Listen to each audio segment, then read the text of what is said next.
Perhaps until I give anyone any other notification, if we can just proceed from Mr. Morgan to Mr. Schell, and then when Mr. Hagley wants to come back, he can let Anne Marie know. Ladies and gentlemen, my name is Don Morgan. I am legally blind from my surgeon's improper use of an investigational laser, a laser sanctioned by the FDA, known to be responsible for damaging over 30 people. I had retinopathy of prematurity, meaning that my retinas were structurally incomplete at birth. I was 20/50 and barely legal to drive when I had LASIK. I was never a candidate.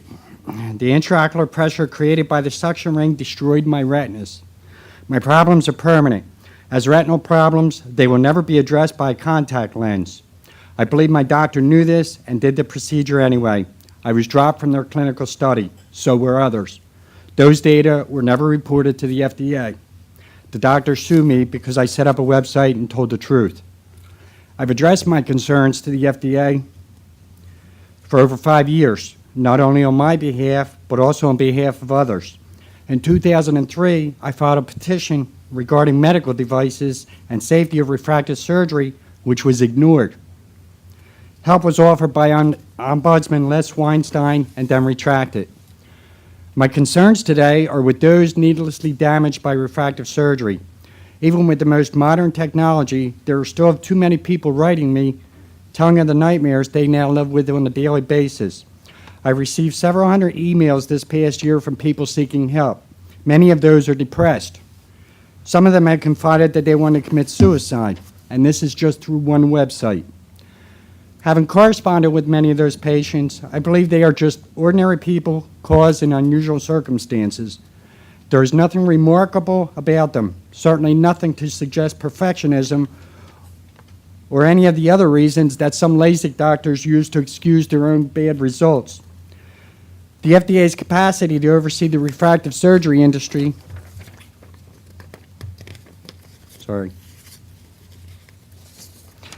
is, in my opinion, no different than the doctors who have tarnished it.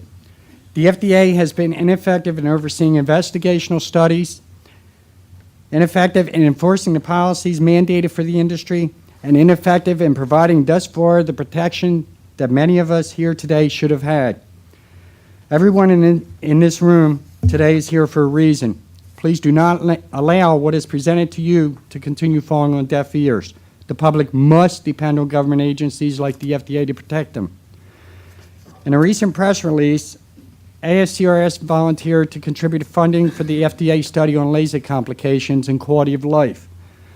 The FDA has already received copious amounts of criticism because of funding received from the pharmaceutical industry.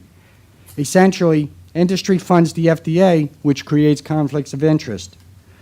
I asked the panel how funding received from ASCRS is any different. Most of the patients who have emailed my website feel deceived and lied to by surgeons who have exploited the public perception that doctors are healers. Why should damaged patients trust an organization of such surgeons any more than they trusted their own surgeon? Included with my submission today, I would like to emphasize are 2 letters previously written to the FDA, which are already public record. These letters apply not only to me, but many others. The letter written by Dr. Stephen Freeman to the FDA's Office of Criminal Investigation summarizes not only my experience and I believe the outright criminal activity of my doctors, but also explains why the civil justice system does not work. The letter written by Dr. James Saltz, respected LASIK surgeon and principal investigator for past FDA studies, emphasizes that I was not a proper candidate for LASIK and tells why. Also included are a few documents and previous correspondence I sent to the FDA. I believe this further supports what I just outlined. My story and more can be found at LASIKdecision.com. I asked the panel to recommend to that FDA conduct its own independent and unbiased study, survey damaged LASIK patients nationwide, and ask how many feel lied to by their LASIK doctors. Conduct it without funding from the industry, the results might be believable.